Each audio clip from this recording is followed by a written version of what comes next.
Developing right now on Morning News Now, President Trump facing the fallout all over again over his past friendship with Jeffrey Epstein in the wake of emails released by House Democrats from the late sex offender's estate.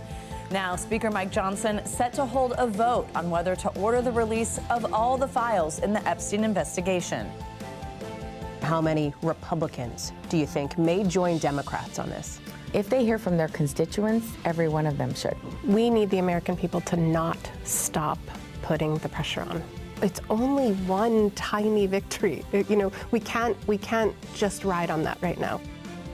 We'll bring you the latest, including reaction from 2 survivors and the newest member of Congress who helped push the vote forward you just saw there. Also this morning, back to business. Federal programs getting up and running again after that historic 6-week government shutdown. But officials say it'll be a while until things are back to normal. We'll take you to Washington for an update. Plus, it's a little-known and debilitating condition that can even be deadly. Doctors sounding the alarm on the dangers of tick-induced meat allergies after officials linked the condition to the death of a New Jersey man. More on the symptoms and why it is so difficult to diagnose. And artificial intelligence causing concern in the real world. A new poll shows a majority of people are worried about AI's impact in the workplace. But there's a gap when it comes to how worried they are when it comes to their own jobs. We'll break down the findings and what it all means as the technology evolves. We just can't stop talking about it. Exactly. The big thing is people don't feel like they understand it enough to do their job. So we'll delve into that as well. Good to have you with us on this Friday morning. I'm Joe Fryer. And I'm Savannah Sellers. We're going to begin this morning with the fallout from the tens of thousands of documents released in connection to the late sex offender Jeffrey Epstein. President Trump was seen avoiding reporters yesterday as he continues to dismiss questions over what he's calling a hoax after the House Oversight Committee released emails sent by Epstein from 2011 to 2019, with some mentioning Trump by name. Now, former victims of Epstein are speaking out. They're calling on Congress to compel the Justice Department to release all of the remaining files connected to him. In an exclusive interview with NBC News, we're hearing from 2 survivors and newly sworn-in House Democrat Adelita Grijalva. She provided the crucial signature on a House petition that has triggered a vote to release these files. They all shared why they want those files made public. We're talking because we don't want anyone to have to go through what we're going through right now. It's really important for people to understand that as survivors, we can't do this alone. This is not a partisan issue. Everybody should be signing on to releasing all of that information. Speaker Mike Johnson said a vote on the petition to release the files in the House could happen next week. NBC News White House correspondent Yamiche Alcindor joins us now with the latest. Yamiche, good morning. So as victims, lawmakers, even members of Trump's MAGA base call for increased transparency when it comes to Epstein, it does appear President Trump just wants this issue to go away. We saw that video of him avoiding reporters yesterday, something he doesn't typically do. Can you give us a sense of the impact these new disclosures are having on the White House right now? Well, I can tell you that President Trump absolutely wants this issue to go away. But unlike other scandals that he's really been able to move past and even will his orders pass, in this case, it's just not going away. People continue to ask the president about convicted sex offender Jeffrey Epstein. The White House is also putting out a statement late last night when I asked them about this issue. Here's what they told me. They said the only thing these emails prove is that President Trump did nothing wrong. Democrats are the ones politicizing Epstein to talk about anything other than their party getting utterly defeated by President Trump in the shutdown fight. They failed in their bid to secure free health care. And they went on to say free health care for illegal immigrants, which Democrats push back on. They also say Democrats don't care about Epstein's victims. They ignored them for years and are now using them as a political distraction. It's sick.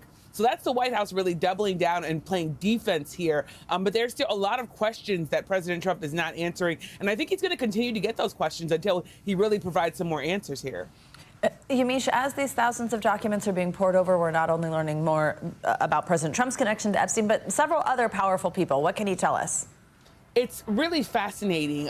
When you look at the 20,000 pages of documents, a lot of names come up, and one of them is the man formerly known as Prince Andrews, now, of course, known as Andrew Mountbatten Windsor, because he's been stripped of all his royal titles. And he is someone who was in these messages. I want to read to you a little bit of what he said. He said, "I can't take this anymore," in a 2011 email. And in some ways, it really just shows that Prince Andrew was really feeling frustrated with his connection here. We know that we have that photo of him with a very very well-known victim of Jeffrey Epstein, Virginia Giuffre, who later committed suicide.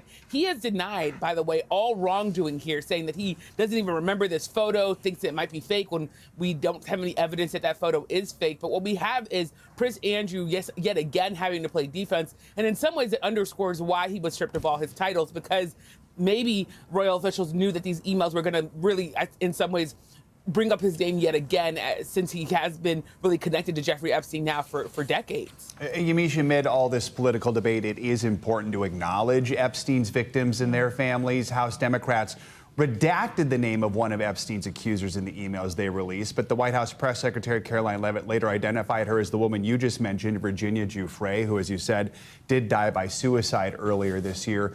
Do we know why the White House chose to release Giuffre's name, and how is her family responding to that?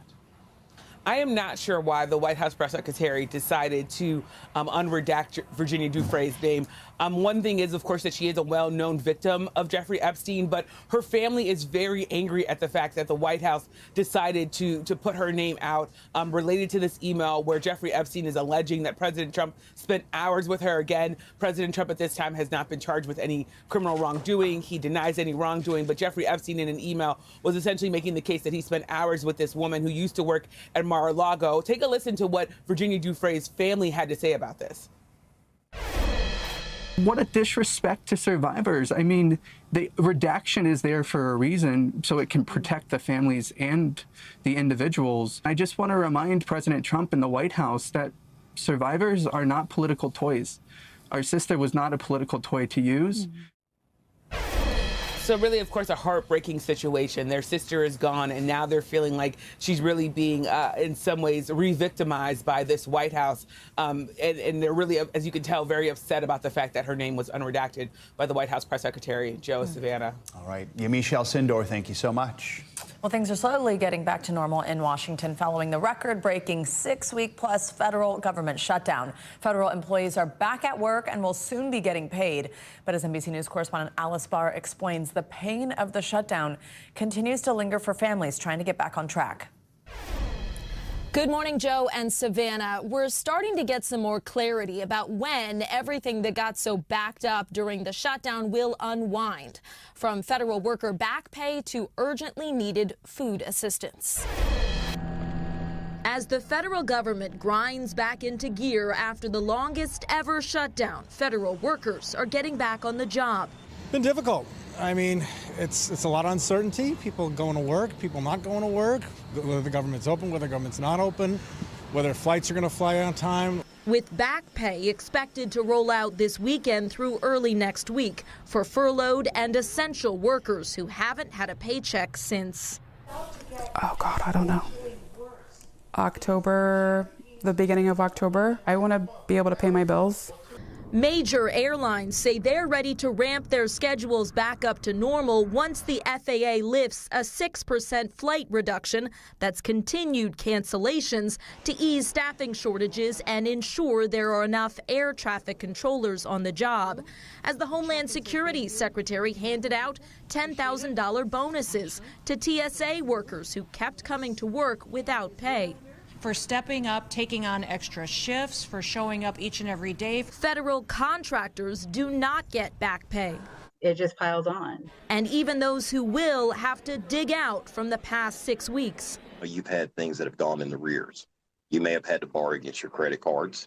Millions of Americans are also waiting for their full SNAP federal food assistance benefits. Hopefully by the end of this week, most will receive it at the very latest on Monday. The swell in demand at food pantries, a clear illustration of a shutdown's real-world consequences, with the clock ticking until government funding runs out again at the end of January. Preventing the next shutdown will hinge on bipartisan negotiations over lowering health care costs. While the Council of Economic Advisors estimates this shutdown cost the U.S. economy about $15 billion a week and led to 60,000 non-federal employees losing their jobs. Savannah and Joe, back to you. All right, Alice, thank you. Well, for more on this, let's bring in NBC News Capitol Hill correspondent Julie Sirkin. Julie, good morning. So the fight over health care was the big sticking point during the government shutdown. Ultimately, nothing got done. Where does that fight stand now for both Republicans and Democrats?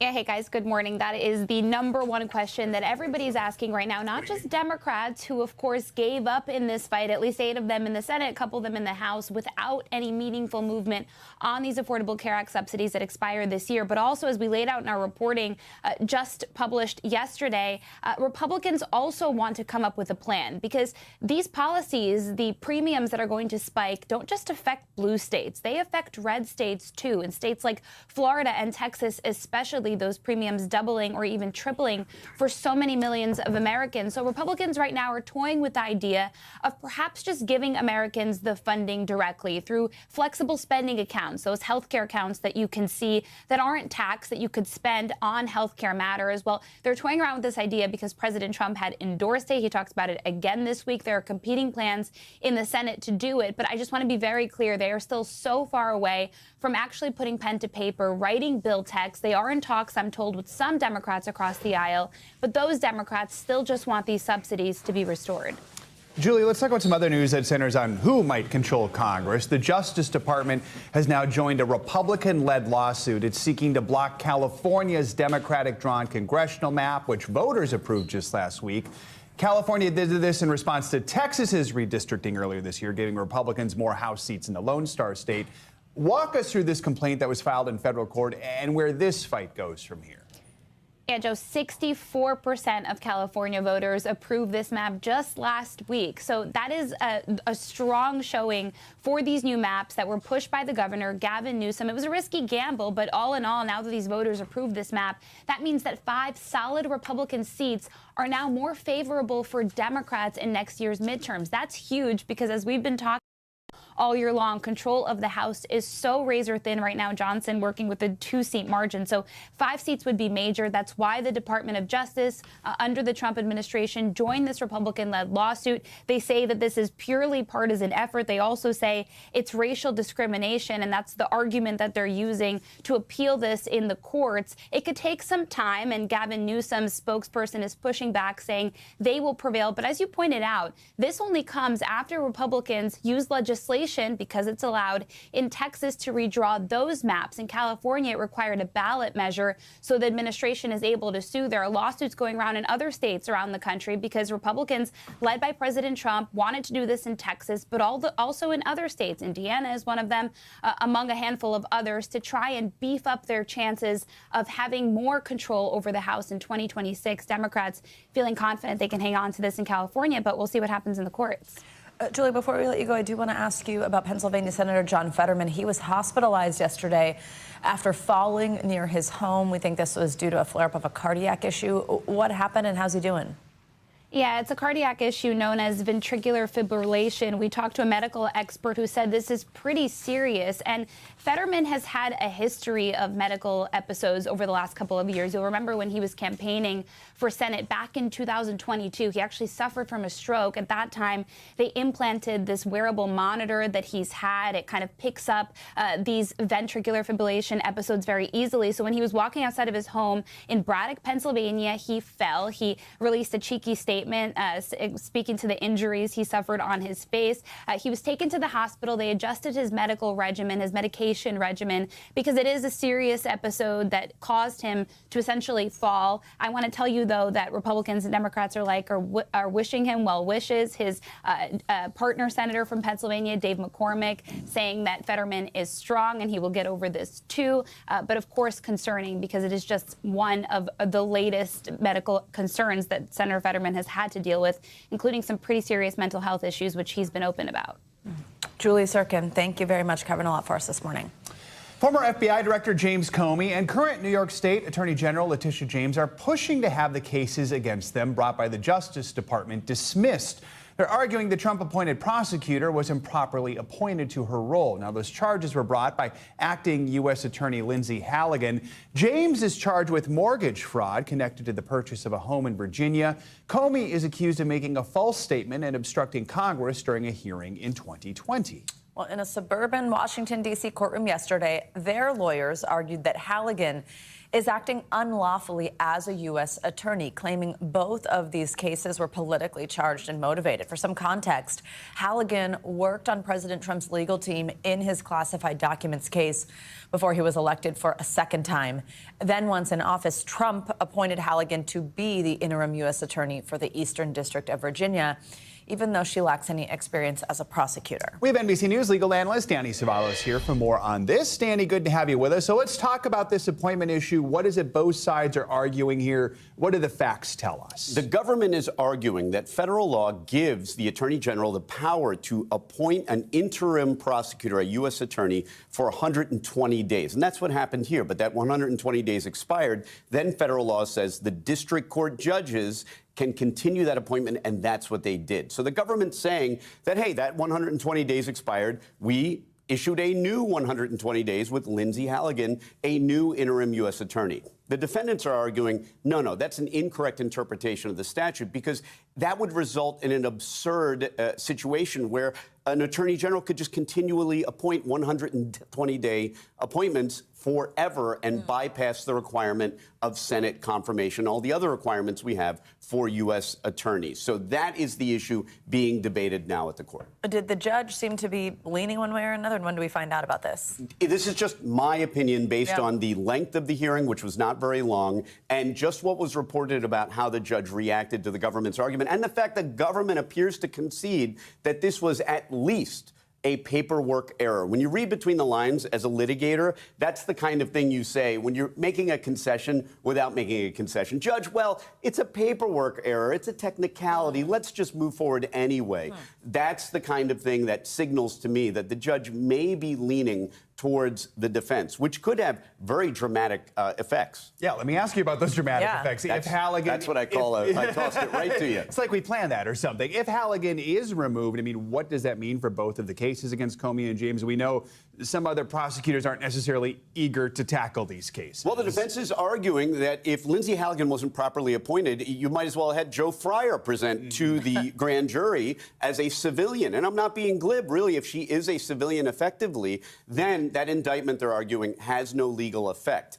And they're going further. They're asking for the indictment to be dismissed with prejudice, which means it can never be brought again. Now, I don't think the judge is going to go that far, but in the case of Comey, if the statute of limitations has expired, then a dismissal now means the indictment may not be bringable at all now that the limitations period is over. All right. Danny Cevallos, thank you so much. Appreciate it. Well, in Oklahoma, hundreds of people were evacuated from their homes and dozens were sent to the hospital after a dangerous ammonia gas leak in a small town. NBC News correspondent Ryan Chandler has this report from the scene. This was the chaotic scene in Weatherford, Oklahoma. A tanker truck spewing massive amounts of toxic gas in a hotel parking lot. We just had a huge cloud of gas coming out the west side of the Holiday Inn. As first responders closed in, dozens of patients in respiratory distress were rushed to a nearby hospital. Police say 4 were flown to Oklahoma City, deemed life critical. I remember screaming, I can't breathe, what is happening, I can't breathe. Sherry Arcuria was working the front desk when panic broke out. It filled this hotel lobby and you felt like you had nowhere to run.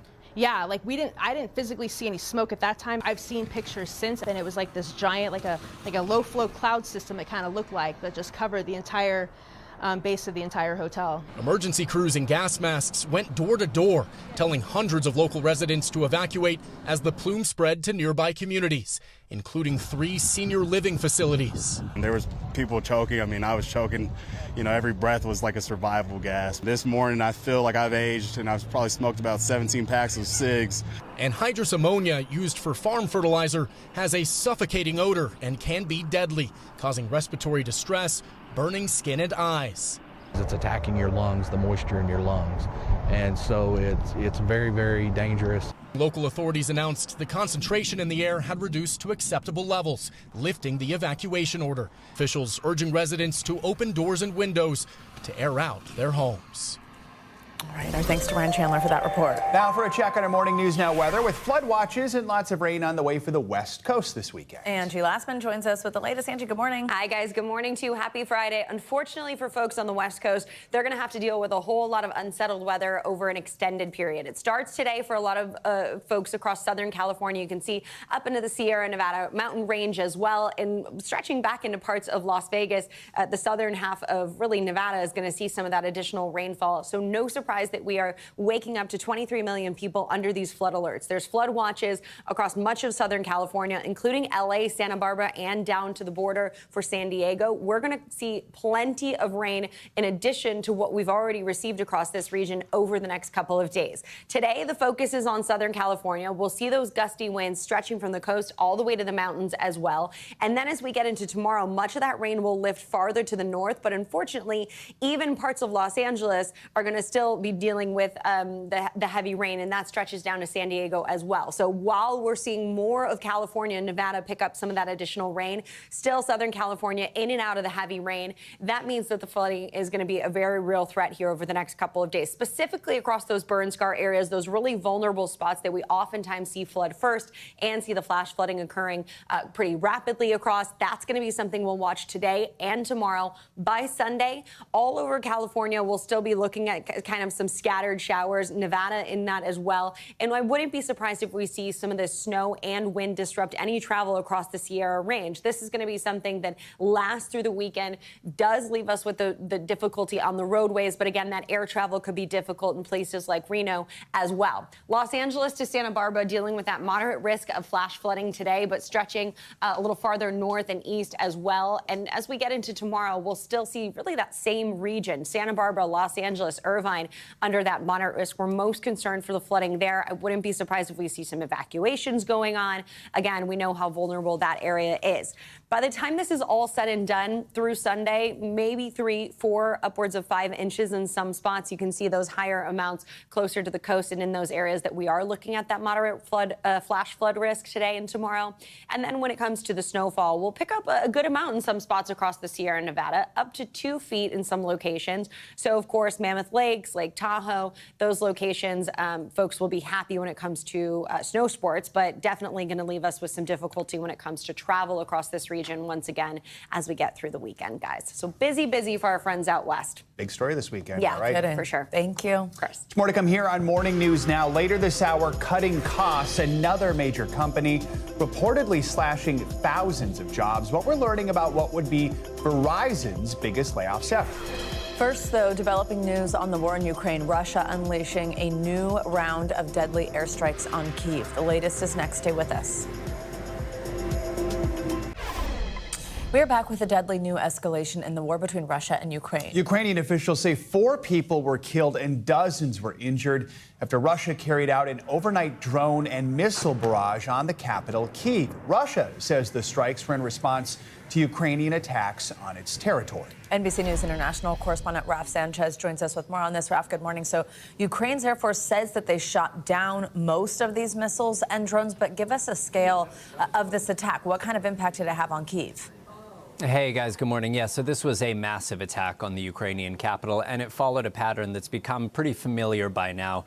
Russia filling the skies with hundreds of drones. Ukraine says they launched more than 400 of these drones. And the goal here is to try to overwhelm Ukraine's air defenses so that then this wave of missiles can come in behind. Something like 18 missiles were launched, apparently, according to the Ukrainian Air Force. And it's often those missiles that are causing the damage. You mentioned 4 people were killed, around 20 injured, 9 of them taken to hospital, including a pregnant woman.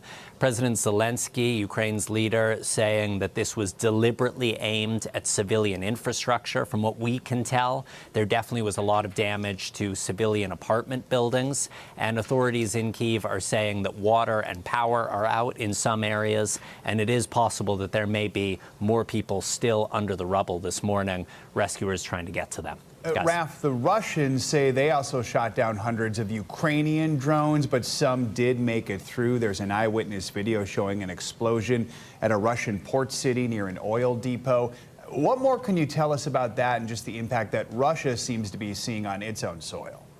Yeah, so Ukraine is able to hit back. It's got drones of its own. And interestingly, Zelensky saying this morning that Ukraine fired a bunch of long-range cruise missiles that were domestically produced in Ukraine. They're called Long Neptunes. And the reason that's interesting is Ukraine has been desperate for American Tomahawk missiles for a long time. That's something that President Trump floated giving to them and then decided not to in the end. Zelensky is claiming, we haven't been able to verify this, that his missiles are having an impact. But the reality here is that Ukraine is still just massively, massively outgunned. That's especially the case when it comes to drones. One new estimate says Russia is able to make more than 300 drones every single day and then use them to attack Ukrainian cities every night. Guys. Raf, we'd seen a big push from President Trump to broker some kind of truce between Russia and Ukraine, even meeting in person with the leaders. Where are we on those efforts? Because, I mean, it sort of feels right, like whenever we see a big attack like this renewed push, like any prospect of peace is just further away again. Yeah, attacks like this are a real reminder that these efforts by the president to negotiate an end to the war really don't seem to be going anywhere. You'll remember President Trump hosted Vladimir Putin in Alaska over the summer. A lot of fanfare around that summit, and then very little came out of it. Then there was talk of a second meeting between the two leaders, and that was going to be in Budapest, the capital of Hungary. There were negotiations at a pretty senior official level in the run-up to that meeting, and in the end, the U.S. side pulled the plug because they just did not sense that the Russians were serious about agreeing to a ceasefire ahead of these peace negotiations. Now, President Trump hosted the Prime Minister of Hungary, who's actually pretty close to President Putin of Russia, given that he's the leader of a NATO country. The president left the door open to that Hungary summit happening at some point, but there's really very little momentum, it feels, at this moment towards an end to the war. All right, Raf, thank you very much. Now, as the war in Ukraine drags on, thousands of veterans will be dealing with its aftermath for the rest of their lives, both psychologically and physically. A new study suggests Botox and injections like it could help veterans suffering from post-amputation pain. NBC's Ellison Barber takes a look at how it works. Since Russia's full-scale invasion of Ukraine began in 2022, more than 100,000 people, soldiers and civilians, have lost limbs, according to Ukrainian estimates. And many now suffer from excruciating phantom limb pain, the perception of pain or discomfort in a limb that's no longer there. Vladimir knows it well. It was quite piercing, he says. I couldn't sleep because of it. I wasn't prepared for this. Vladimir lost both legs while serving in the Ukrainian army. There was a mortar attack, he says. One leg gone immediately. Vladimir told us the evacuation took 12 hours and doctors were forced to amputate his other leg as well. He's been receiving treatment in Lviv under the care of Dr. Nadia Sigin. We have a lot of soldiers suffering with the post-amputation pain. We have to find some different methods, something new to provide the life without pain for them. With the help of doctors from Northwestern's medical school, they started treating patients with botulinum toxin injections, something most often associated with cosmetic treatments. In your brain, you have a representation of your entire body, and then you lose your leg. And so your brain reorganizes. You can have pain in the phantom because it's not reorganizing. Okay, so here we see our target. I want to decrease the sensation of the skin and the sensation of the scar. The team says the results were almost instantaneous. Finished. Bravo. When doctors injected the Botox-like substances around painful nerve endings, 69% of amputees said their pain decreased by at least 30% within a month. According to Dr. Sigin, it was more effective with far less side effects than using treatments with opioids. They have to do different physical exercises, and they feel so sleepy and can't do this. There is more that needs to be studied and some unanswered questions about the long-term efficacy. But according to researchers, there were no serious side effects. And they hope what they found in this Lviv hospital opens the door to better care. Our experience will help all over the world. Ellison Barber, NBC News. Interesting. Coming up on Morning News Now, a warning about a life-threatening condition that's difficult to diagnose. I would wake up in the middle of the night with this extraordinary stomach pain. From the time of onset to my diagnosis in 2019, it was probably 11 or 12 years. What doctors want you to know about a tick-induced meat allergy, now linked to its first death. We'll be right back.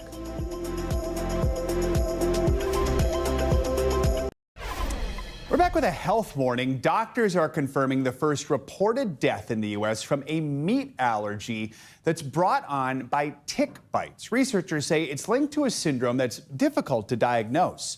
NBC News correspondent Ann Thompson explains. This allergy to meat, including beef, lamb, and pork, is linked to its first death.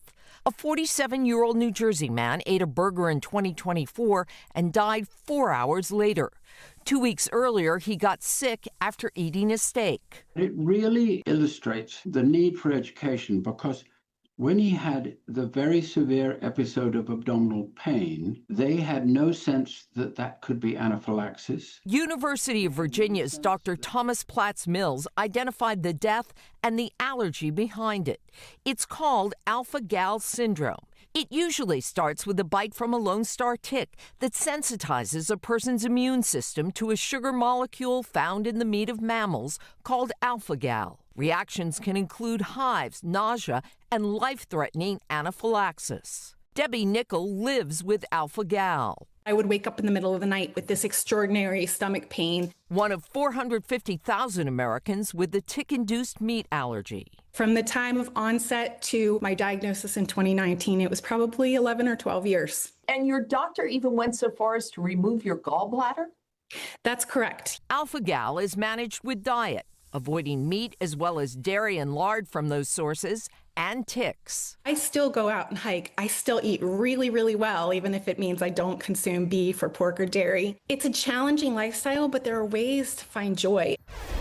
And this is increasingly becoming a national problem. It used to be centered in the southeastern portion of the United States, but with warmer winters and the deer population that carries these Lone Star ticks exploding, alpha-gal is now moving into the north and west. Back to you. All right, Ann, thank you. Well, as many Americans get older, they consider the option of buying long-term care insurance to cover expenses like in-home care or a nursing home. Well, this morning, we're taking a closer look at how one insurance provider has drastically raised prices on those policies in the last 14 years. They say it's because they never expected so many people to actually use the benefits. NBC News correspondent Erin McLaughlin explains. Has this consumed your life? It really has. From his dining room table in Newington, Connecticut, David Schwartzer is battling a multi-billion-dollar section of the insurance industry. We are budgeting more today for long-term care than we do for property tax, homeowners insurance, and monthly utilities combined. The retired insurance executive fighting, he says, to protect his family. If something happens to both of us and we don't have long-term care insurance, these are the people that are going to have to figure it out. He tracks policy rate increases, holds seminars to educate seniors, and pushes state lawmakers to change the long-term care insurance industry. Because of a series of rate increases, David says he and his wife Judy can barely hold on to their policies, meant to provide coverage for things like nursing homes or in-home personal care when needed. It's all at a time when we're getting older and we're thinking this could happen. Back in 2004, the couple purchased their policies from Genworth, one of the nation's largest providers, hoping it would help them financially if they needed care in old age. Back then, each plan cost just over $1,100 annually. Now in their 70s, David and Judy are each paying more than $4,600 per year for long-term care premiums. That's almost a 300% increase. It was probably a case of bait and switch. We're offering you a really cheap policy, and then we're going to start giving you these rate increases, and we're going to see how far can we push you before you cry uncle and say, I give up, I can't afford it anymore. In a statement, Genworth told NBC News the insurer has suffered significant losses on long-term care policies, pointing to faulty assumptions it made in the past, saying its rate increases are necessary to make sure every policyholder receives meaningful long-term care benefits, adding it offers alternatives, including reducing certain benefits to lower monthly premiums. This is absolutely a crisis in terms of being able to offer the coverage to people that they need. Andrew Mays is the Connecticut Insurance Commissioner. His office is responsible for approving rate increases. We have to ensure the companies remain solvent. The only thing worse than having to pay an increased premium is paying a premium for a policy that can't deliver. From the Connecticut Insurance Department database, NBC News counted 38 separate rate hike requests made by Genworth for its long-term care policies since 2011. Half of those requests were in excess of 50%. The majority were partially granted by Mays' department. Genworth is just one of many insurers requesting vast increases nationwide. How did so many major insurers misjudge this market so badly? That is a good question. I think they made assumptions based on the data that they had at the time. Who pays for those mistakes? The companies or the consumers? Sadly, it is often both. David and Judy have already paid a price and are now bracing for the next potential rate increase. If we walk away from this policy, we've taken $100,000 and just wasted it.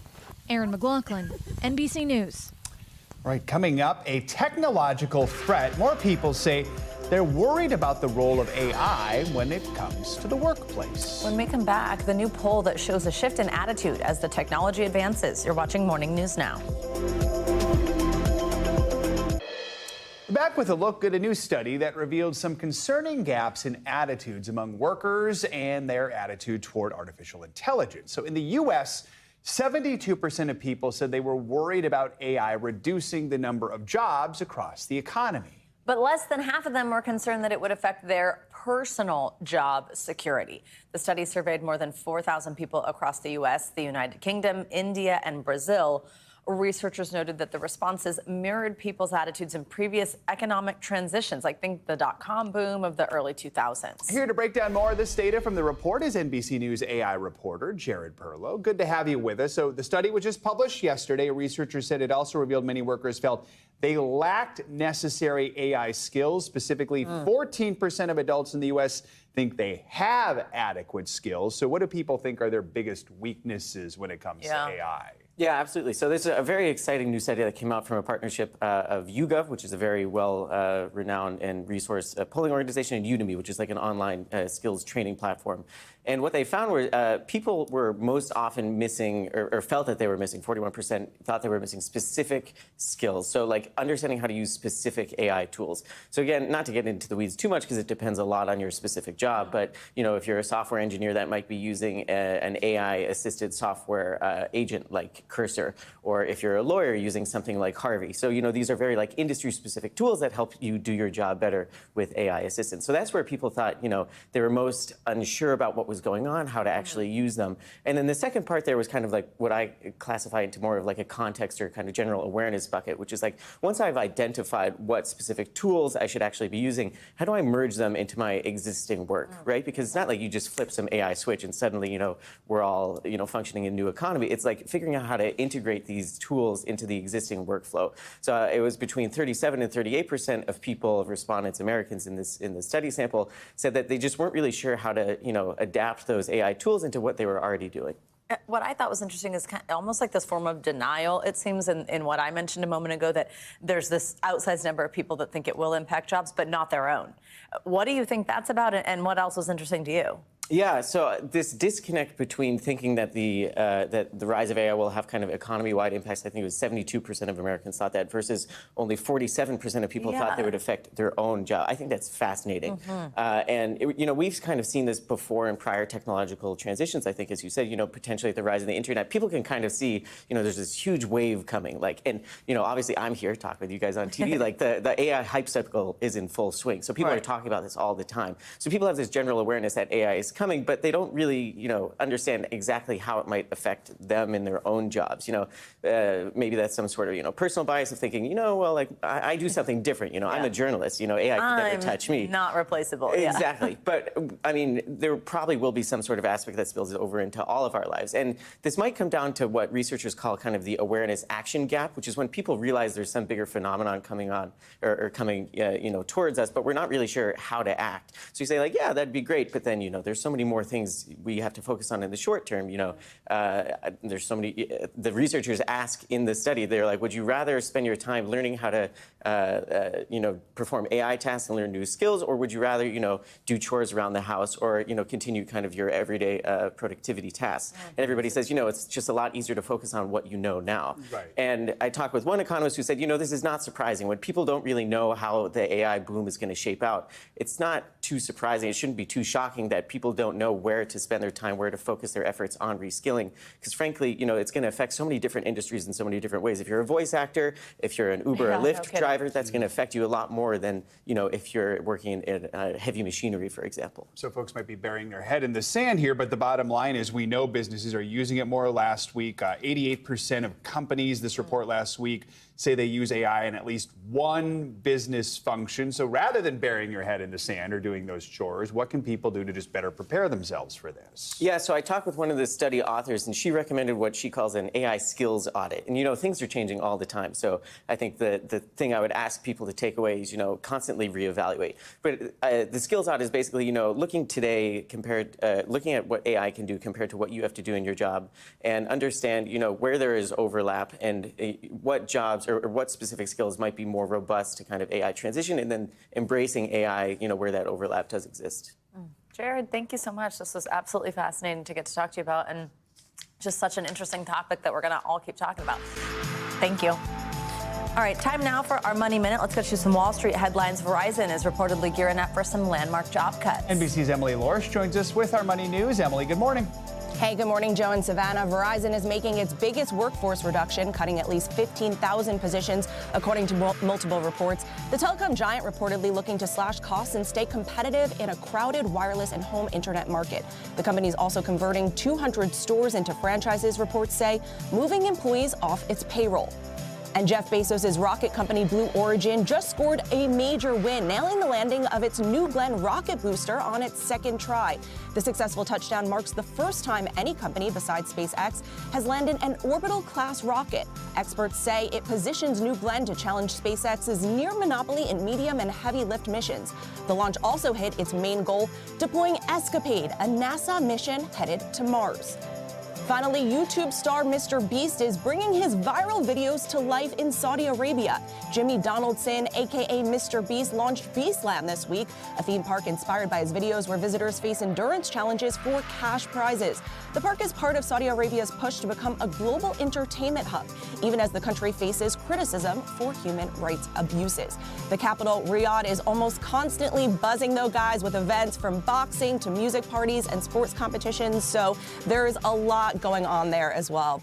Looks like a Cubert game there in real life. All right. Wow. Thanks, everybody. Appreciate it. It's huge. All right. Thank you.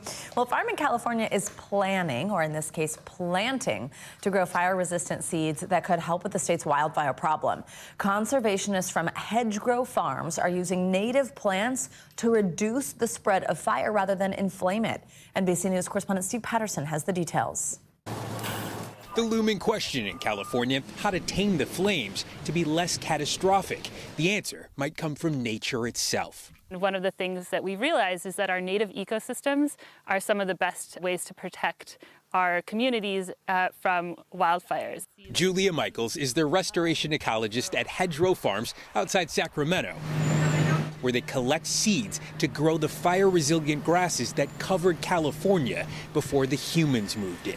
We see that the native plants burn slower at a lower temperature, so planting native species can mitigate some of the risks of wildfire. Their idea, plan a new landscape with fire in mind. California is a state that has fire, and it's really all about what kind of fire do we want to have. Do we want to have, suppress, and then every, decade, a catastrophic wildfires? We need to work with fire and not against it, but seeds play a major role in that. The 2015 Butte Fire left a 70,000-acre burn scar. Native seeds brought it back to life, safer in roughly 6 months. One of the things we could do is actually use fire. So after a fire is a really great time to seed. And you almost have like a blank slate. It's a chance for you to nudge the ecosystem and the direction that it recovers in the direction that you're interested in. At this burn zone in Solano County, they're using drones to drop seeds into scars, but the process doesn't have to be so high-tech. We're just scattering seed. Farther north, it's a more Johnny Appleseed approach. The campfire that destroyed the town of Paradise tore through the pine forest here. Officials want to grow a fire-resistant ecosystem in its place. The high-intensity fire we had that was the result of the land being so out of balance, now we're trying to restore a ground cover that will carry that kind of fire that will sustain the forest. And how do you do that? In order to be able to give the land that regular low-intensity fire, we want a little less brush and a little more of the light fuels that will carry low-intensity fire to help nourish these oak trees. Back at the farm, we put it to the test. Native versus invasive plants, which would flare up and which would flame out. First, our hedgerow farmer lit the California species. There's an ignition resistance. Just to get the fire started is harder. The crackling was the water in the tissue of the plants. When fire hits it, it's hitting water, it slows it down. And that was crackling and making some steam. Then those foreign grasses, which have sprung up all over the state. And the non-native vegetation, as we burn it, you can see how hot, how quickly it's moving, just sort of a snowball effect. The more it burned, the hotter it got. I mean, it looked like a bomb had gone off, right? It was insane. It was a lot of fuel. That's what we've got in a lot of our hillsides, some which are very close to, the homes where people are living. Fire may be a fact of life, but it doesn't have to be our destiny. Do you see what you're doing as something that eventually will help the situation or take root into something that's more sustainable for all of us? Action is the antidote to despair. I've accepted in my lifetime that California, the state that I love, will always be on fire one way or another, but I can plant the seeds of change. Steve Patterson, NBC News. Wow, that was fascinating. All right, coming up, Giving Back, a group of young farmers coming together for their community in the wake of tragedy. Everything was just destroyed, and then you're just like, what can I do to help? What can I do to be there for my community? Up next, the proof that you reap what you sow, how their hard work led to a very generous donation. Next on Morning News Now. We end this hour with a surprise for a group of students in Texas who jumped in to help when their community needed them most. And as NBC News correspondent Priscilla Thompson reports, it was a special moment, truly fit for a farm. 17-year-old Ruger Reeves is up before the sun, caring for his animals. But when catastrophic floods tore through Kerrville, Texas in July, it was his community that needed care. Everything was just destroyed, and then you're just like, what can I do to help? What can I do to be there for my community? He and his Future Farmers of America classmates jumped into action. Today, their event space is still operating as a command center, which means there was nowhere to hold their fall fundraiser. And the stock show, where scholarships are awarded, is now in jeopardy. If students are not able to show their animals and get that support, what is at stake? The future is at stake, honestly. Some of us won't be able to pay for college. So Ruger wrote a letter asking for help. But as much as we gave our community, the flood drained it dry financially. He sent it to everyone he could think of. The Houston Livestock Show and Rodeo is proud to be here. But it was the Houston Livestock Show and Rodeo that answered his plea. And we were there for the moment they surprised Ruger with a massive donation. $500,000 for local agriculture programs. How are you feeling? Absolutely, I'm super grateful. This is gonna mean the world to everybody here. Gratitude from a group of students who gave so much. Priscilla Thompson, NBC News, Kerrville, Texas. Oh, gosh, just incredible. All right, that's going to do it for this hour of Morning News Now. Stay with us, though. The news continues right now.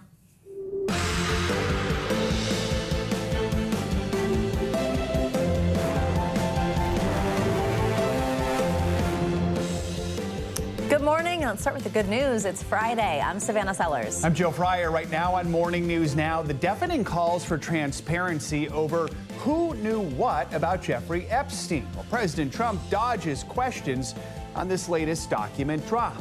Some of Epstein's accusers sitting down with NBC News, urging top lawmakers in Washington to take action.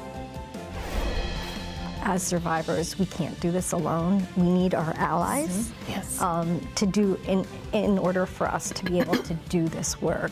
The growing calls in Congress to release even more materials to the public.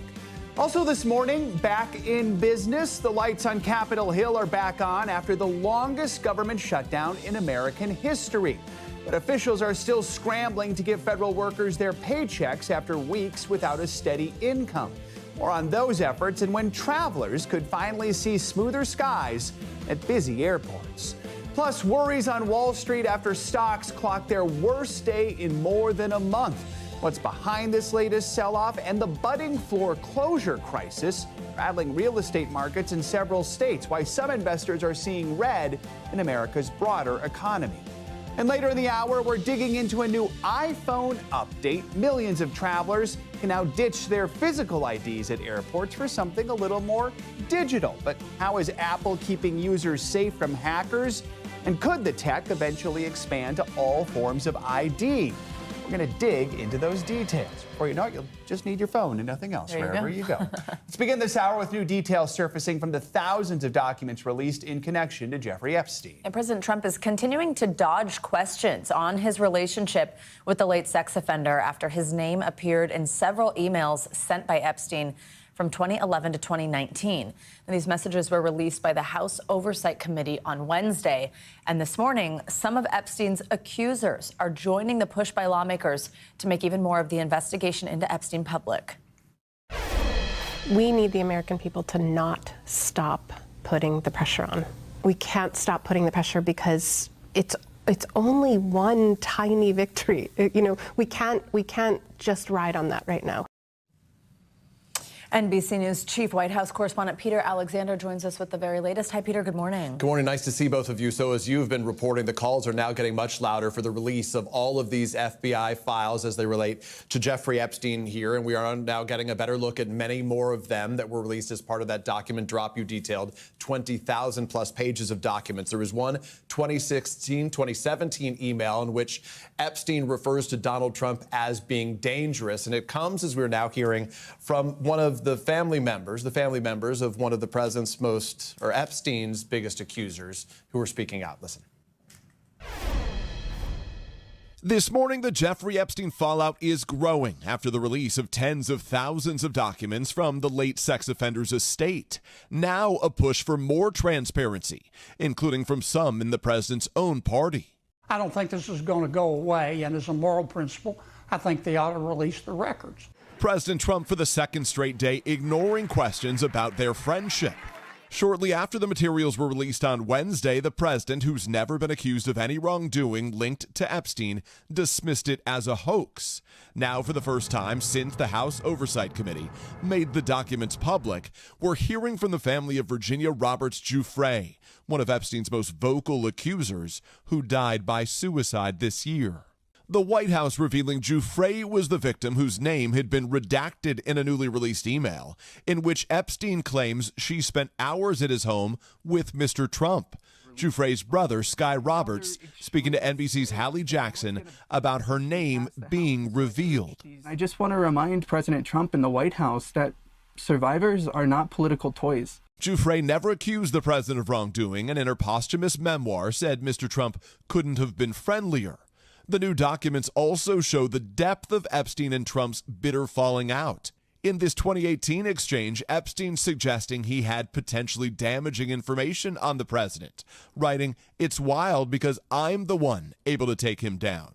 The controversy is unlikely to go away anytime soon, with Republican House Speaker Mike Johnson saying a vote on releasing the Justice Department's Epstein files will take place next week, something Epstein's accusers tell NBC News they have long been calling for. We are representing survivors that have never had a voice. So let's talk about the next steps here. As we said, there's going to be a vote likely as early as next week. And if that passes the House, as it appears that it could, it would then face a real test in the Senate. That would be an uphill battle. The Democrats would need 13 Republicans to join them for this to then go to the president's desk. And while we've been hearing from a lot of the members of the MAGA world right now, they've been sort of dismissing this controversy. Republican voters have a very different view of it. Fewer than half of them approve of the way the president has handled the discussion, the potential potential release of these files. So if there is enough pressure on those senators, if ultimately they do come around and pass it, it sets up a scenario, believe this, Joe or Savannah, where the president himself would be set to decide whether to veto the release of these files that may detail more about his relationship to Jeffrey Epstein. And something that many of his supporters actually want released. Of course. Yeah. All right. Peter, great to have you on set with us. Good to see you. Thank you.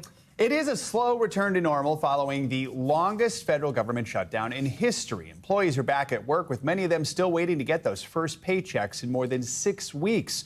Flight restrictions, though, do remain in place this morning as we near the beginning of the busy holiday travel season. NBC News senior White House correspondent Gabe Gutierrez has the latest from Reagan National Airport. Well, it's not like flipping a switch. Airlines here and across the country are still not operating at full capacity, and that's contributing to more than 600 flight cancellations across the U.S. already today. We've already seen a few of them in that departure board behind me. In a letter to employees, American Airlines says that it could be a few days before things get back to normal.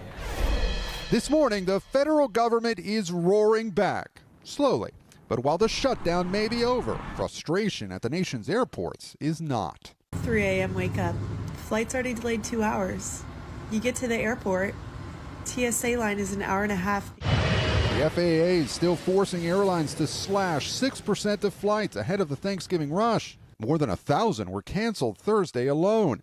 The reductions originally put in place because of staffing shortages, while many airport workers weren't getting paid. But there may be hope ahead with those paychecks flowing again.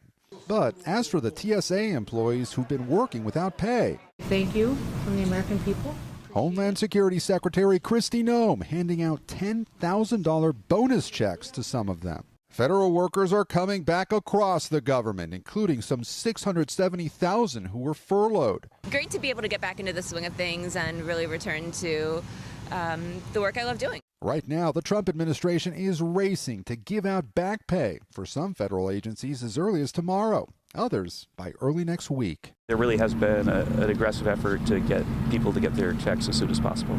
The Council of Economic Advisors estimates the shutdown cost the U.S. economy about $15 billion a week, causing 60,000 non-federal employees to lose their jobs. States are also scrambling to get SNAP food benefits out to the 42 million Americans who rely on them. Hopefully by the end of this week, most will receive it at the very latest on Monday. Meanwhile, the Smithsonian says its 21 museums and the National Zoo, including the beloved live animal cameras, will reopen on a rolling basis by Monday. Gotta love those live animal cameras. You know, frustrated flyers here could use a little bit of a distraction. It's not clear exactly when the FAA will fully lift those flight restrictions. Delta's CEO says that he hopes things will get closer to normal by the weekend, and of course all the airlines are hoping for a strong Thanksgiving. Back to you. All right, Gabe, thank you. That's the big question, right? Well, in economic news, U.S. stocks suffered their worst day in more than a month on Thursday, and that is not the only new worrying sign for the economy. New figures show that home foreclosures are also on the rise. Well, Verizon is reportedly the latest major company planning to slash thousands of jobs. And here to talk about all this is our friend NBC News senior business correspondent Christine Romans. Christine, good morning. Good Great morning to have you with us. Sorry I don't have better news. I know. All right, let's start on Wall Street. So has this bad day, was this a blip? Because the market's been super strong. Why did this happen? We'll see if it carries into all day Friday here. But it really is, I think, chinks in the armor of the mighty American stock market. You had is the biggest, as you said, in about a month. Those are big. And look at the NASDAQ really led it. So this was a technology-led sell-off. But I want to step back and give some context because it was a bad day. Was it a blip or the start of something else? Right. We don't know. But we've had a pretty good run this year, really driven by this euphoria over all the spending in artificial intelligence and these tech stocks. So you've seen big, big gains in the stock market, in the Dow, in the NASDAQ, in the S&P 500 this year. So that's a setback yesterday. Mm-hmm. So against the backdrop of a very, very good run this year. Let's talk about the housing market and these new foreclosure filings. What are we seeing there? What might that tell us? So they got a lot of attention. Foreclosure filings up 20% in October compared with a year ago, up about 6% from month to month. Those are rising numbers, but from a very, very low level. Foreclosures have been quite low for many years. So rising, but not at an alarming level just yet. But a reminder, right, that the housing market has been pretty much frozen solid. Interest rates have been higher than most people can afford. Prices have been very, very high. So just something to watch in the housing market as we go forward here. Also, we mentioned these layoffs. There are these reports that we're going to see a company like Verizon slashing a lot of jobs. We've seen a lot of big American companies do this. Tell us about this. Yeah, those reports about Verizon in isolation probably wouldn't have been a big deal, but it's on top of all of these other companies that we've seen in recent months who have been cutting jobs. And we've known for some time it's been kind of a no fire, no hire kind of a labor market. That's how it's been described. And now you're seeing layoffs pick up. So we'll watch that there. You would have thought that the official end of the government shutdown would have been good news on Wall Street, right? But there are some concerns that there will be data that won't maybe never be compiled. That's a concern. And also, what will the Federal Reserve do next when it meets in December? For a long time, Wall Street and many economists have thought the Fed was likely to cut interest rates again, but maybe not. If we're driving through a fog, without all this economic data, maybe the Fed just sits back and doesn't cut rates again. That's another reason why the stock market was disappointed yesterday. Again, there's no way to know for sure. I don't have a crystal ball, but those are just the things that were the concern yesterday. But you are our closest thing we have to a crystal ball, so we appreciate you. Or that crazy 8-ball. Maybe. Then do it anyway. Christine's our crazy 8-ball. The outfit's giving that. Thanks, Christine. In overseas news, Russia and Ukraine have been trading new attacks as the war between the two countries escalated overnight. At least 4 people were killed in Kyiv after Russia launched a large missile and drone attack, while a Russian port city was hit by Ukrainian drones. NBC News international correspondent Raf Sanchez has the latest. Hey there, yeah, this was an enormous attack on the Ukrainian capital overnight. Authorities there say Russia filled the sky with drones to overwhelm Ukraine's air defenses and then pummeled the city with missiles. And it's really a stark reminder that the president's efforts to negotiate an end to the war in Ukraine seem to be going nowhere. Overnight, Russia launching a massive aerial attack on Kyiv, firing more than 400 attack drones, according to Ukraine's military. At least 4 people were killed in the assaults, authorities say, and more than 20 injured, including a pregnant woman. And with the rising sun, the scale of the damage to civilian homes revealed, while survivors recall the agonizing choices they faced during the attack. I was terrified. I didn't know what to do first. Should I rescue myself and my child, or should I run to help others, this woman says. The strikes on Kyiv come as Russian forces are making grinding progress on the battlefield in eastern Ukraine. Seen here moving on motorcycles through the fog as they push into the key city of Pokrovsk, while President Trump's efforts to negotiate an end to the war remain stalled. After his summit with Vladimir Putin in Alaska this summer failed to reach a breakthrough, senior officials discussed a second meeting between the leaders in Budapest, the capital of Hungary. That plan put on ice after Russia refused to agree to a ceasefire, but the president says it could still happen. Any chance you'll meet with Putin in Budapest at some point? Last week, we saw a new frontier in the war at a military base in Latvia. This AI-powered drone interceptor is already being battle-tested in Ukraine. It's trained to recognize and pursue Russian attack drones before a human operator gives it the order to take them down by self-destructing. Because sometimes it takes a drone to stop a drone. And Ukraine's President Volodymyr Zelensky says his forces hit back overnight using long-range cruise missiles. They're called Long Neptunes. Zelensky says they're getting more successful all the time, but his country is still massively outgunned, especially when it comes to drones. Russia now estimated to be able to make more than 300 drones every single day. I'll send it back to you. Right, Raf, thank you. Well, this morning, a small city in Oklahoma is recovering from a major scare. Hundreds of people had to be evacuated from their homes, and dozens more were hospitalized with breathing issues after authorities confirmed a leak of the dangerous gas ammonia from a tanker truck. NBC News correspondent Ryan Chandler is in Weatherford. He joins us with the latest. Hey, Ryan, good morning. Savannah, good morning. That's right. Fortunately, it's mostly back to business as usual here in Weatherford, but this leak really rattled this small city. All in all, some 60 people were injured, more than 30 the night of the leak. And then the morning after, 30 more went to the hospital, including many of the first responders who showed up to help the guests who were staying at this Holiday Inn. All of that strain on this small city with just 8 hospital beds. Meanwhile, overnight, we're learning the NTSB has started their investigation. We just have a huge cloud of gas coming out the west side of the Holiday Inn. This morning, the city of Weatherford, Oklahoma, recovering from a life-threatening haze of toxic gas. A semi-truck that is leaking some sort of methane or gas onto the property. Rooms at this Holiday Inn Express quickly filling with a potentially deadly gas early Thursday. Guests and employees felt like there was nowhere to run. It just hit us like a ton of bricks, like the smell of ammonia that was so overpowering. Sherry Arcuria was working the front desk when she started to choke. I remember screaming, I can't breathe, what is happening, I can't breathe. Authorities say it started with an apparent equipment failure on this air gas tanker truck carrying anhydrous ammonia, a chemical used for farm fertilizer. Hotel employees say the driver of the truck had a reservation there that night. It's attacking your lungs, the moisture in your lungs, and so it's very, very dangerous. The leak sent dozens to the hospital, several airlifted to Oklahoma City, listed as life critical. First responders in gas masks going door to door through nearby neighborhoods, telling hundreds to evacuate immediately. There was people choking. I mean, I was choking. You know, every breath was like a survival gasp. Several victims remained in intensive care Thursday night, Weatherford police said. We've had about another 30 patients come in that had been exposed to the fumes. Those individuals that were on the front line jumping in to help and rescue. Local officials have been testing the air quality here to make sure it's no longer a threat to the public after this terrifying toxic cloud seemed to shut down nearly half the city. Now, there was a team from Airgas here last night. They did not want to say much, but we did watch them work late into the night to get this situation under control. We are also hearing from that company, Savannah. They tell us that they're working with local authorities, saying that their top priority is the first responders and the local community. Savannah. All right, Brian, thank you.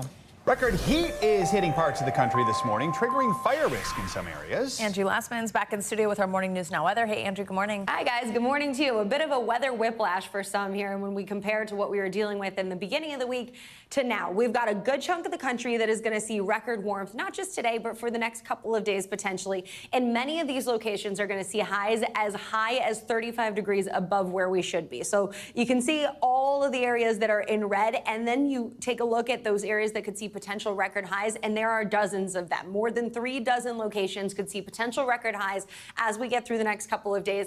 And they extend from the northern plains all the way down to the southern plains, Austin, Dallas, Oklahoma City included in that, across parts of the plains as well. Even into the Midwest, we'll see the potential for that too as we get through the next couple of days. And we really, honestly, went from a weather whiplash this beginning of the week with temperatures feeling much more like winter. Places like Minneapolis were 30 degrees on Sunday. Today, you will hit 68 degrees. We've got 40s that we started the week with in Tulsa, and today we're going to hit 79 degrees. We've got 80s on tap in Dallas. So you get the picture. It's a very different story than how we started this work week, and that's going to kind of continue for at least the next couple of days. 74 in Evansville tomorrow, 66 for Chicago, 64 in Detroit, upper 60s for Cincinnati.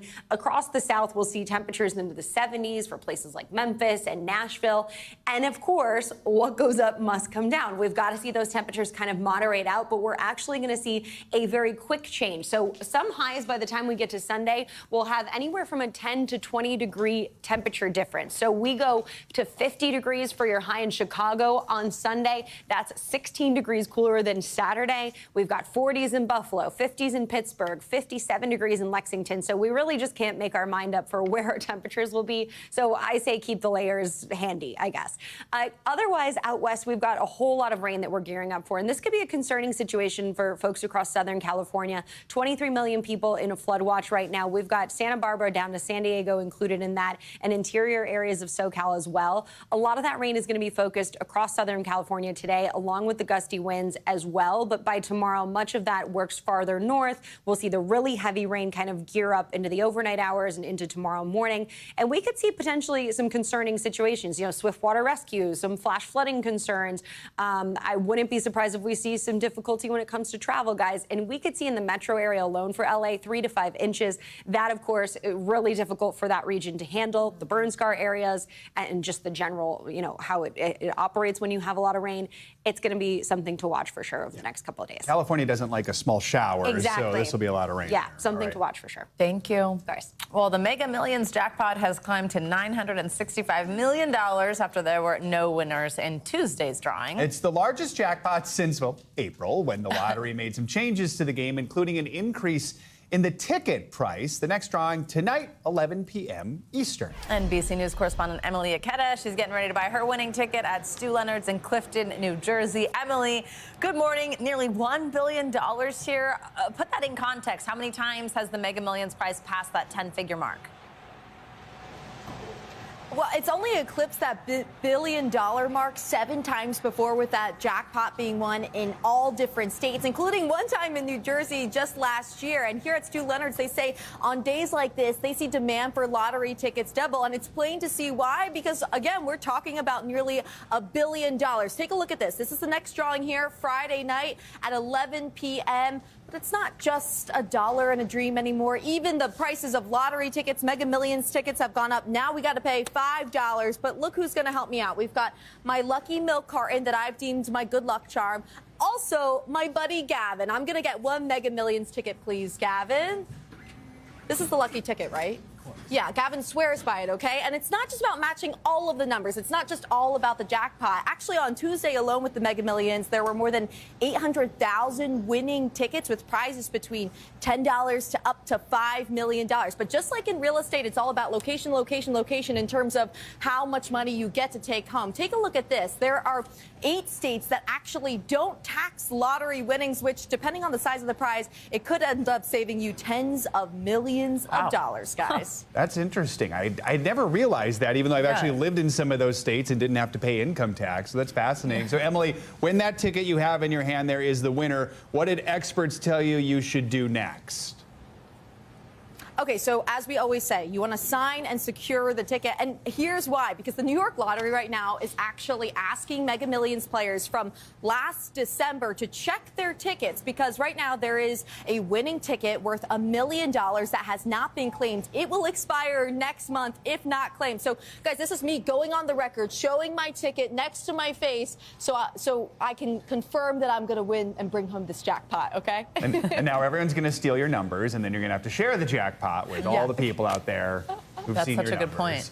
Yeah. Don't take Emily's numbers. That's the message. All right. Thank you. All right, much more to come on this Friday edition of Morning News Now, including some brand new travel experiences awaiting all those holiday hoppers at busy airports across America. First, after the break, why some Hollywood A-listers are heading over to the Vatican this weekend for a different kind of business meeting with Pope Leo himself. That's next. Stay with us. Welcome back. Tomorrow, Pope Leo is hosting some of Hollywood's biggest celebrities, looking to strengthen the ties between film and faith. Comes after the pontiff revealed his own favorite movies. I wonder if Conclave was on the list. NBC News correspondent Ann Thompson has the details. Hey there, Hollywood loves using the Vatican as a backdrop for movies. Take, for example, The Two Popes, The Agony and the Ecstasy, and of course, Conclave. But now in this Jubilee year, Pope Leo has something else in mind. The Vatican has long been a source of fascination for Hollywood. I will not obey you! Will not! Did I hear you correctly? But apparently, that interest goes both ways. Pope Leo this week revealing his list of favorite movies. My 4 favorite films. It's a Wonderful Life. Every time a bell rings, an angel gets his wings. The hills are alive. The Sound of Music. Ordinary People. You're really lovely. La Vita è Bella. The last, the Oscar-winning Life is Beautiful. Now, at the Vatican's invitation, some of Hollywood's biggest stars will meet with Pope Leo tomorrow. Cate Blanchett, Spike Lee, and Judd Apatow, among those who've RSVP'd yes. The Vatican wanting to deepen the dialogue with actors and directors about promoting human values and the mission of the church. They want to use what they have in common, not focusing on the differences, to work toward common goals and toward the common good. And yes, like many of us, the then Cardinal Prevost watched Hollywood's conclave before going into the real thing, on the advice of his brother John. I said, well, watch it again so you know how to act.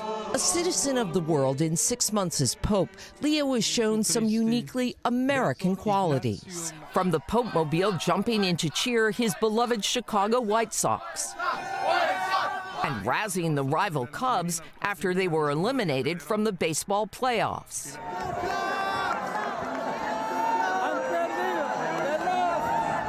He's met with actors Robert De Niro, Al Pacino, and Arnold Schwarzenegger. This follows Pope Francis' meeting last year with comedians. Jimmy Fallon, Chris Rock, and Stephen Colbert among those vying for a papal laugh. Now it's Leo's turn to strengthen the bonds of art and faith. This weekend's event is all part of the Vatican's Jubilee 2025, a holy year that the Catholic Church celebrates every 25 years. Back to you. Thank you, Ann. Well, with Thanksgiving travel just a few weeks away, a couple weeks away, many travelers are about to get a whole new airport experience. That's because a lot of mid-sized airports have been getting big upgrades, even complete overhauls in some cases. NBC News senior correspondent Tom Costello is at Pittsburgh International. That's one of those airports about to open a brand new terminal. Tom, I love going through a new airport. It is so exciting. Tell us what you're seeing there. Good morning.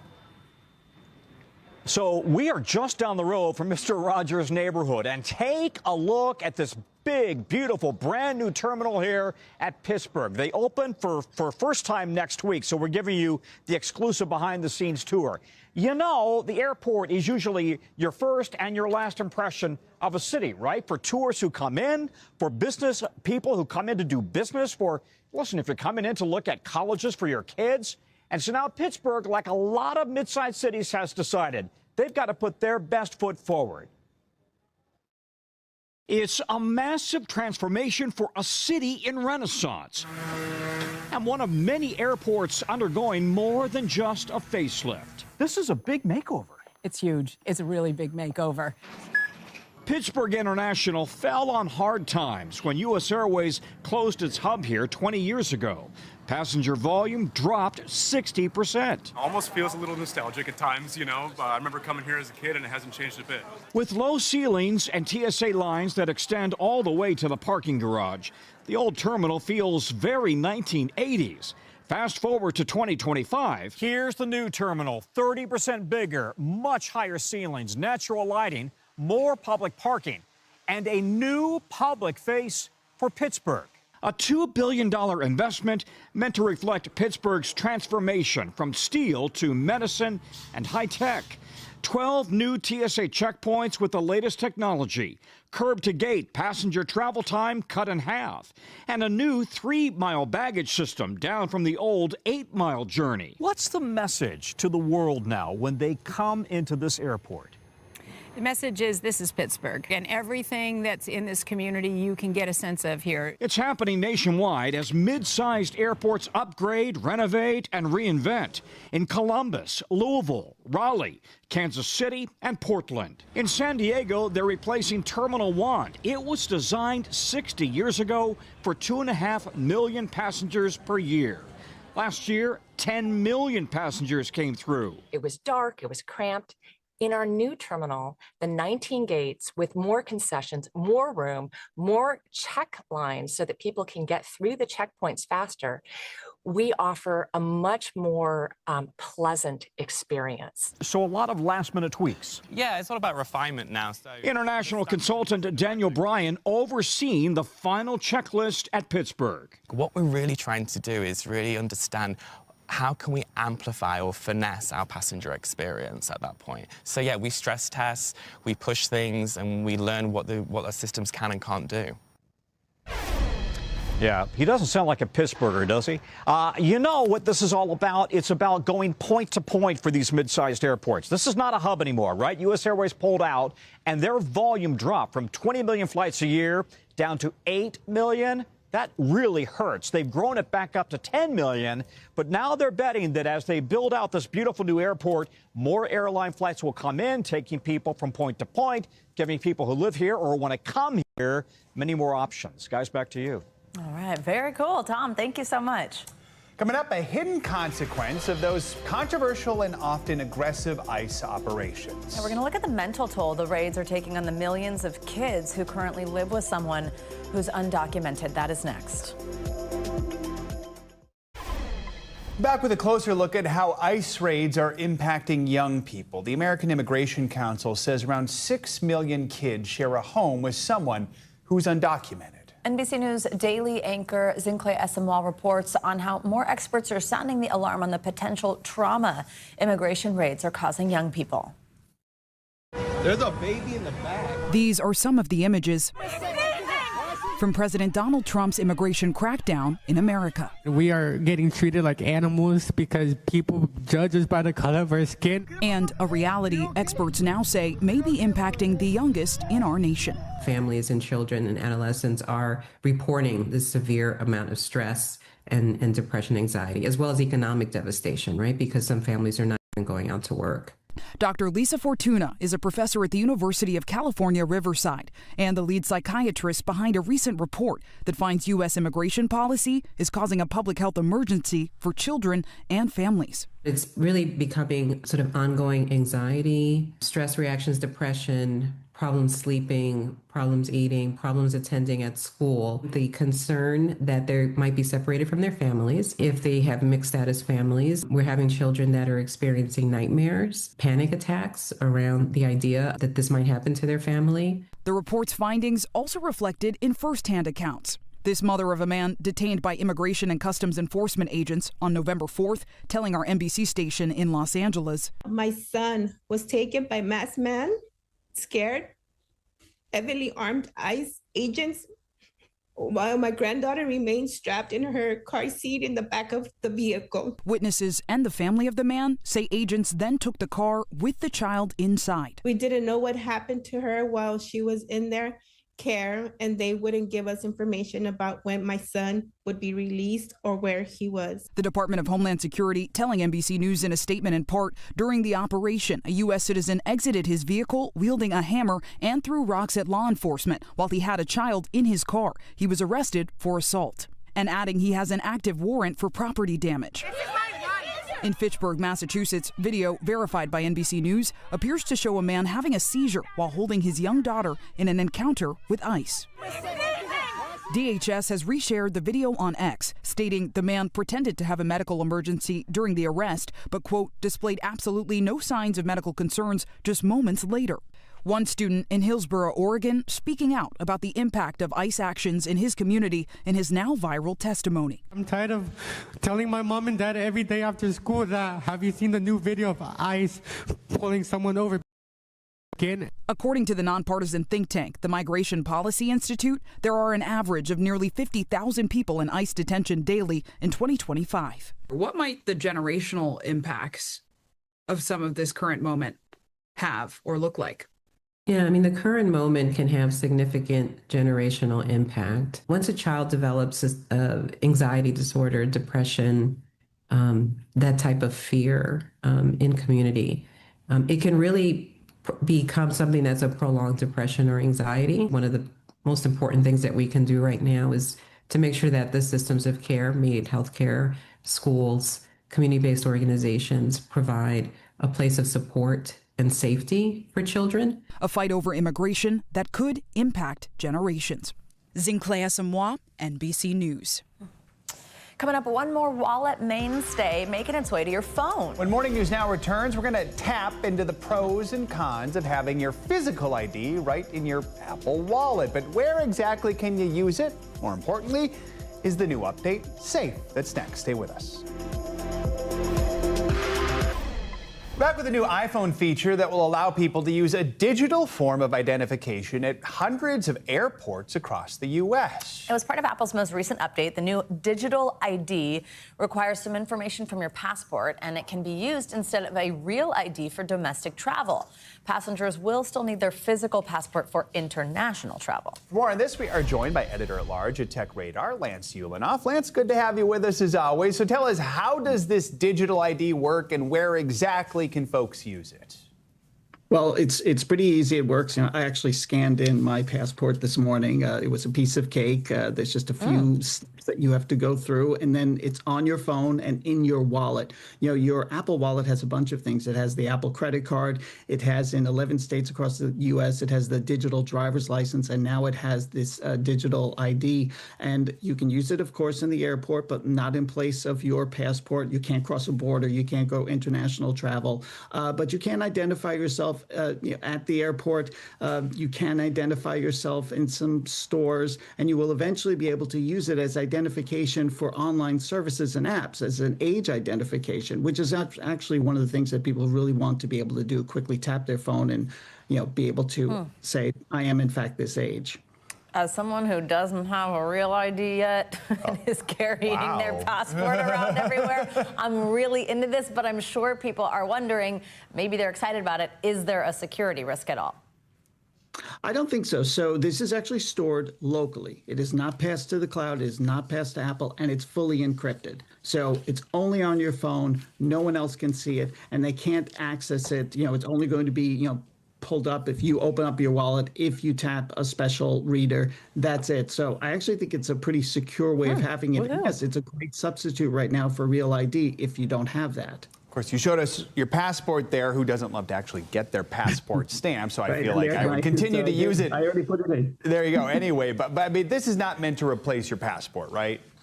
No, if you're going over the border, if you're going to Canada, or if you plan international travel, please take your passport with you. This is not a substitute yet. Hopefully, at some point in the future, maybe it will be. Why did Apple roll out this feature in the first place?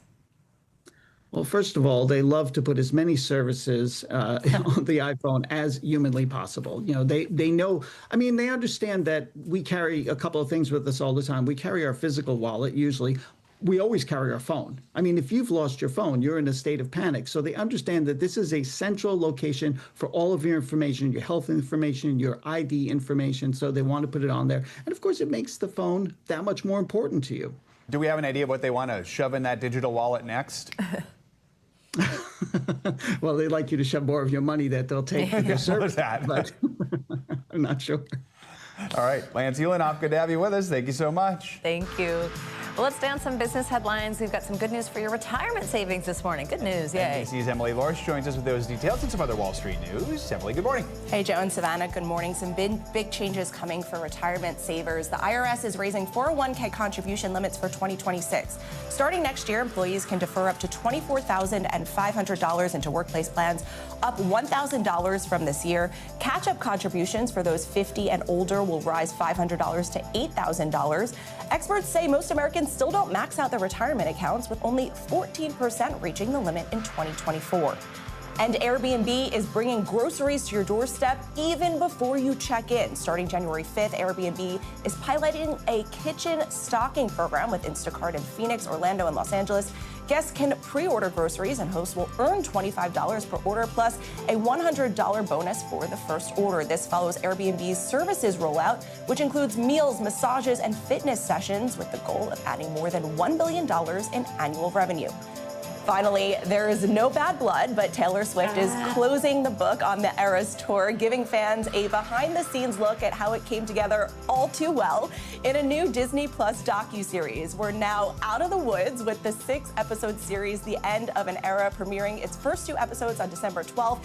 It dives into the inner workings of Swift's record-breaking tour, even documenting the early days of her love story with lover Travis Kelce. It also highlights the intricate planning behind her tour, offering fans a rare look at Swift's life as a showgirl. Now, that musical wordplay, I just had to do it for all the Swifties out there. I feel like there are some in the studio as well. I don't know what you're talking about. I watched that trailer an embarrassing number of times yesterday because it's just already like the little glimpses of the behind the scenes stuff. I can't wait. Can't wait. 6 episodes. What will I do? Thank you. All right, well, if you struggle to get your kids to walk past all those sugary foods at the grocery store, this one's for you. This morning, we're going to highlight some strategies that you can use to shop with your children for healthy foods they might actually eat. Reporter Susan Hogan from NBC Washington has more on how to make that trip to the market both fun and educational. Ever go grocery shopping with your kids and think, this was a terrible idea? I want them. Yeah, we've all been there. One minute you're reaching for the lettuce, the next you're negotiating over cookies. Please get another. But one mom found a way to turn all that chaos into a game. I started playing a scavenger hunt with them. When her kids were little, Dr. Michelle Arthurs, who runs the lifestyle medicine program at Kaiser Permanente, says she turned grocery shopping into an adventure. I spotted them! If we were going to go look for grapes, I would give them clues. The next food that we're going to look for might be purple or it might be green, and it's small and it's round like a little ball. What is it that we're looking for? Easy grapes, yeah. And just like that, her kids were learning and having fun. We met up with Dr. Arthurs and Giant food nutritionist Leslie Jefferson to see how parents can make grocery shopping smarter and healthier with their kids without losing their sanity. Should we take our kids to the grocery store, though? I mean, there's so many temptations. There are, and there's also a lot of learning. Like these aisles of rainbow-colored fruits and veggies, perfect for teaching kids where food comes from and why it's good for them. This one looks good. When you go to the grocery store, you can make decisions that are healthy. You can make small choices that add up in the end. And with your children, you can also plant seeds and help them learn more about their food choices. So as they grow, they're more understanding and they have a better interest in what's in front of them. I'll pick these. When you shop, every small choice adds up. And the earlier kids learn that, the better their habits stick. But then there's that aisle. Well, I think all of them are the most delicious. So the cereal aisle is always a fun place for families to shop. To help parents navigate it, Giant uses a program called Guiding Stars, which has a team of doctors and scientists rate products in the store by their nutritional content. To make it easy to follow, Guiding Stars ranks store brand foods from good, better, to best. If you walk out of the grocery store and most of your items have stars, you know you're buying nutrient-dense foods. So here's a fun challenge. Tell your kids to find a 3-star option first. This has 1, 2, 3. Whoever finds it, that's the one you buy. Suddenly, you're winning breakfast and Parent of the Year. If my kids want mac and cheese. Again, I look for the stars. I'm in Giant, so we see a mac and cheese that gets a star. Oh, it says no artificial flavors, preservatives, or dyes. Exactly. Now, what do we want to do with our mac and cheese? Add something to it. We want to add something on the side. Got it. She uses this visual from the USDA. Half fruits and veggies, 1/4 grains, and 1/4 protein. Where are the cucumbers anyway? Simple, right? And here's my favorite tip. You turn your cart into the food pyramid. And the top of the food pyramid is the stuff that we shouldn't have too much of. Okay. And conveniently, in shopping carts, there's a smaller space right here. So if you're going to get some of that at the top of the food pyramid, if it doesn't fit in here, we don't overflow. We stop. Small swaps go a long way, like cutting the ice cream bowl in half and topping it with fruit. Can you give it back to me? Do you need more lemons to make lemon pie, Mommy? It's not about perfection, just progress. So next time you hit the store, make it a mission. Let your kids hunt for health, because the habits they build in these aisles, they'll take with them for life. You know what? I learned a lot. There you go. Not even a child. I just remember how much I loved the cereal aisle when I was a kid. It was like the best place ever. Our thanks to reporter Susan Hogan for that story. Coming up, we have made it to Friday. That can mean only one thing here on Morning News Now. It means after the break, we've got your VIP ticket to the latest and greatest from the world of Hollywood, just in time for the weekend. It's everything you simply can't miss next.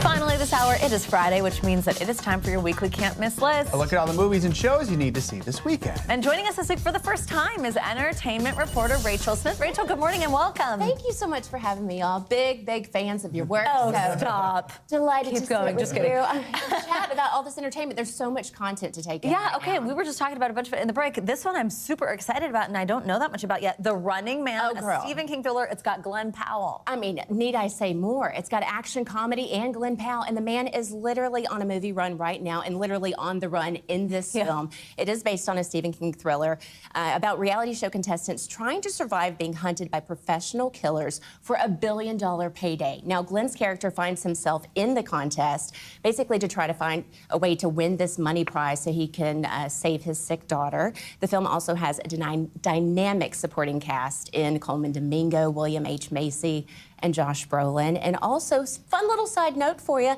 if you're not getting enough Glenn Powell at the movies, he's actually making his hosting debut on SNL tomorrow. We've heard. He's wandering the building somewhere here. He is, but we'll see him on the big and the small screen. That's his first time doing it. I would not have thought that. Isn't that wild? Yeah. I know. Folks are looking forward to that. If The Running Man sounds familiar to you, it was a movie decades ago starring Arnold Schwarzenegger. Now we get a refresh of it. All right, so let's talk about a new series on Netflix that features another man on the run. This is called Last Samurai Standing, set in 1800s Japan. What are you hearing about this one? All right, so some are actually hailing it one of the best action TV dramas of the year.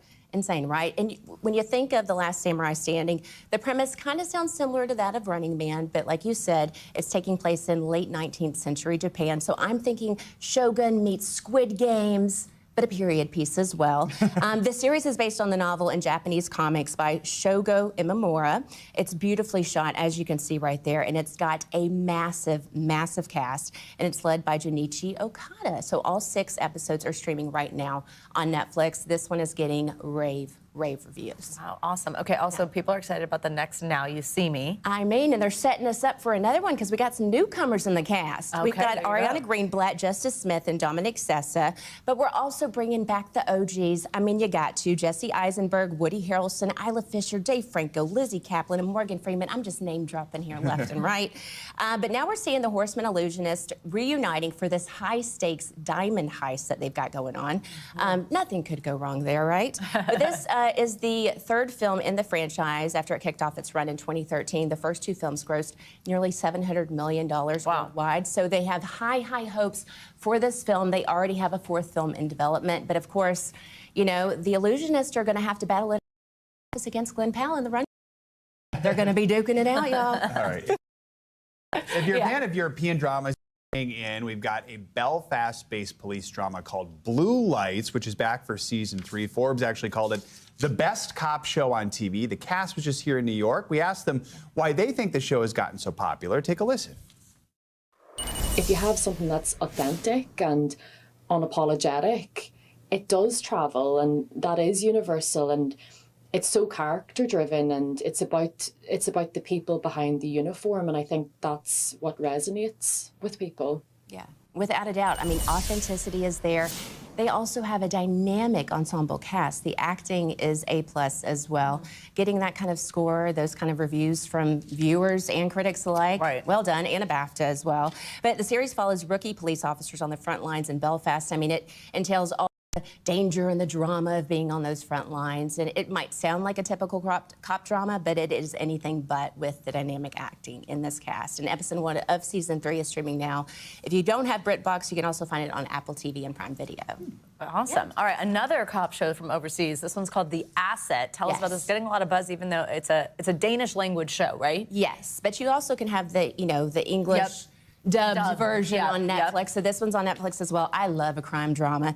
This one is testing a young police agent. She's going undercover to infiltrate a criminal gang. She has to befriend the gang leader's wife in order to crack the case. But the mission risks falling apart. It's too close to this source. I always love something where you're like Oh, yeah. towing Same. that line of like, you know, that moral dilemma and you know, getting indulged into your profession as well. So that seems like a good one. And all 6 episodes are out on Netflix right now. All right, we only have like 10 seconds left here, but get your tissues ready. There's a documentary called Come See Me in the Good Light. You a lot have of to buzz. see it. It's so good. It actually won the Festival Favorite Award at the Sundance Film Festival, and that was voted on by the audience. It's got heart, humor, joy. Yes, you're going to have your Kleenex, but it's a beautiful documentary about 2 poet lovers, Megan and Andrea, navigating life, love, mortality, as one of them is battling a incurable disease. But Sarah Bareilles, Brandy Carlisle are 2 of the executive producers, along with Glennon Doyle, and it's streaming now on Apple TV+. Rachel Smith, great to have you. Thanks Thank you so for much. having Now you know what to watch this weekend. Yes. That is going to do it for this hour. Morning News Now. Stay with us, though. The news continues right now.